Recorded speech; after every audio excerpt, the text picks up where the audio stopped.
Video එකකින් අපි share කරගන්නේ පහුගිය සති කීපයේ අපි දෙන්න කරපු පුංචි දේවල් කීපයක්.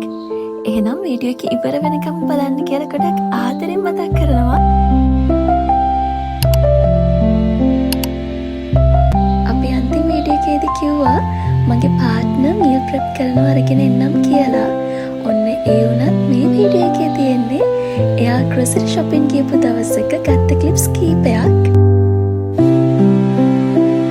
මේ දවසේ මේ එයා ගිහින් තිබුණේ හොන්කොන් ෆුඩ් මාකට් එකට.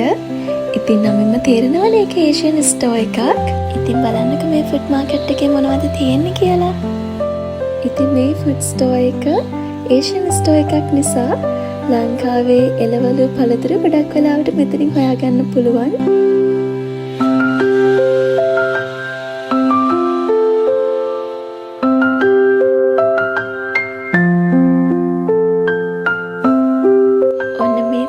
අපි කවුරුත් දන්න දූරියන් මේ දවස්වල ලංකාවේ නම් හොයාගන්න අඩුයි.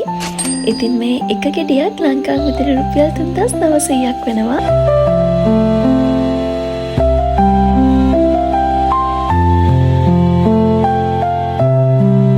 පේනවනේ ලංකාවේ අපිට නැතුවම බැරි පොල් මේ විදිහට ගන්න තියෙනවා. මේ එක ගෙඩියක් රුපියල් 1000ක් විතර වෙනවා. මේ දේවල් වල මිල ගණන් වෙනස් වෙනවා. ඉතින් මේ දවස්වල ඩොලර් රේට් එක රුපියල් 300ක් විතර. ඉතින් ඔයාලට මේ දේවල් වල ප්‍රයිස් හිතා ගන්න පුළුවන් නේ රුපියල් වලින් කොච්චරක්ද කියලා.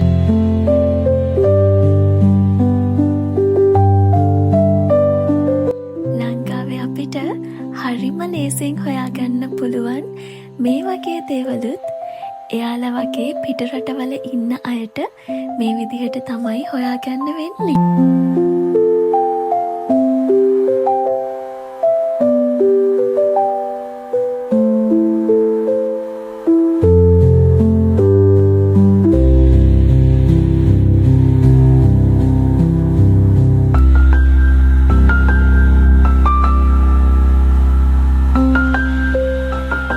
ස්ටෝර් එකට යන තව හේතුවක් තමයි මෙන්න මේ වගේ ෆිෂ් සීෆුඩ් අයිටම්ස් ලොකු වෙරයිටි එකකින් මෙතන ගන්න තියෙන නිසා.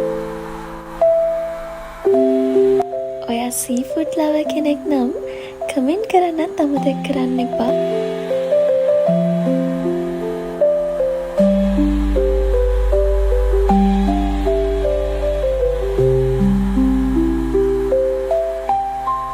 ඊළඟට මේ දකින දේ නම් ලංකාවේ අපිට නොපුරුදු දෙයක්. හැබැයි මම දන්නවා ජපානය කොරියාව වගේ රටවල මේ විදිහට තියෙනවා කියලා. ඉතින් මේ මාළු ගොඩක් ෆ්‍රෙෂ් විදියට ගන්න පුළුවන්.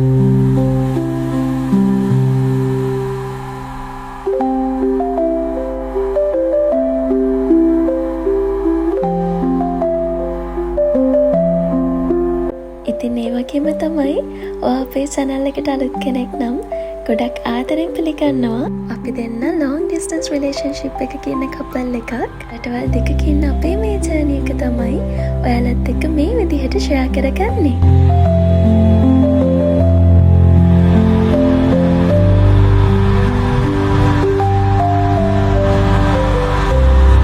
ඉතින් අපිව තාමත් subscribe කරලා නැත්නම් subscribe කරන්න කියලා ගොඩක් ආදරෙන් මතක් කරනවා.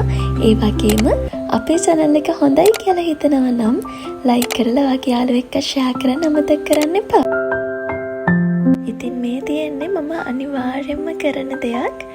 මගේ channel එක set up කරගත්ත හරිම simple විදිහට මේ ඔක්තෝබර් මාසයට. ඔන්න ඉතින් මේ තියෙන්නේ තවත් දවසක්. ඔයාලා දන්නවා මේ කොහෙද යන්නේ කියලා? මේ අවුරුද්දේ තිබුණු බුක් ෆෙයා එකට මම ගියා මගේ නංගි එක්ක. ඉතින් ගොඩක්ම ගියේ මගේ නංගි නිසා. අපි යද්දී මේ වෝටර් ෆවුන්ට් එක මේ විදිහට මේන්ටේන් කර තිබුණේ. හැබැයි හවස එද්දී නම් ඒක ඔෆ් කරලා තිබුණා. අපි ගියේ 29 වෙනි සඳුදා උදේ 10ට 11ට වගේ. ඒ වෙලාවෙත් සෙනඟ චුට්ටක් හිටියා. හැබැයි මේ දවස්වල ගොඩාක් ජනප්‍රිය මේ පොත් කිසිම රෂ් එකක් නැතුව ගන්න පුළුවන් වුණත් මම ගත්තේ නෑ. මොකද මට හිතුණා එකපාරක් දෙපාරක් කියවන්න සල්ලි දීලා පොත් කොට ගහගන්න එක අපරාධයක් කියලා. අනිත් ඒ තමයි මම සැප්තැම්බර් මාසේ පබ්ලික් ලයිබ්‍රරි එකට ජොයින් වුණා. ඉතින් මට කියවන්න මෙච්චර පොත් තියෙද්දි මම මොකටද තව සල්ලි දීලා ගන්නෙ? හැබැයි එහෙමයි කියලා මම පොත් නොගෙනම හිටියේ නෑ. කාලයක්ම ළඟ තියාගන්න වටින මේ අපේ ලයිෆ් චේන්ජින් පොත් කීපය ගත්තා. ඒ වගේම මෙන්න මේ පොත් දෙකත් ගත්ත මගේ නංගිට පුංචි කාලේ මම හරිම ආසාවෙන් කියවපු පොත්. බලන්නකො මොනවද අපි මේ අරගෙන තියෙන්නේ කියලා. මේ තියෙන්නේ මැග්නට් බුක්මාර්ක්ස් දෙකක්. මේ එකක් වුණා රුපියල් 150ක්.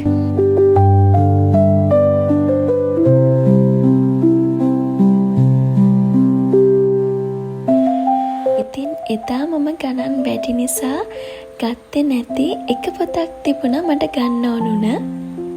මෙන්න මේ ඇටොමික් හැබිට්ස් කියන පොත. මේ පොත බුක් ෆෙයා එකේ රුපියල් 3000-4000 අතර වුණා. හැබැයි මම මේ පොත ගත්තේ රුපියල් 1800ට ඔන්ලයින් ස්ටෝර් එකකින්. මේ පොත ගොඩාක් හොඳට තිබුණා කිසිම අඩුපාඩුවක් නැතුව. මම මේ පොත ගත්තේ Thrifty Books කියන Instagram page එකෙන්. ඉතින් මේ අවුරුද්දේ බුක් ෆෙයා එකේ මම දැක්කපු විශේෂම දේ තමයි බුක් ස්ටෝල්ස් වලට අමතරව ෆුඩ් ස්ටෝල්ස්, ඇක්ටිවිටීස් එහෙමත් ගොඩක් තිබුණා.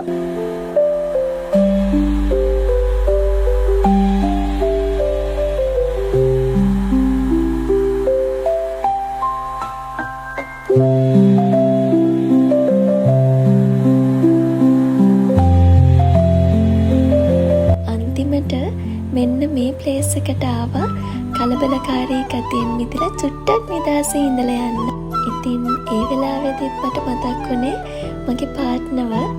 අපි දෙන්නට එකම එක අවුරුද්දක් විතරයි මේ විදියට බුක් ෆෙයා එකට එන්න පුළුවන් උනේ. ඉතින් ඒ මතකයත් එක්ක එහෙනම් අදට ගිහින් එන්නම්. හැමදාමත් වගේ ප්‍රාර්ථනා කරනවා හොඳම දේවල් හරිම වෙලාවට සිද්ධ වෙයි. එතකන් ඉවසීමෙන් සතුටින් ආදරෙන්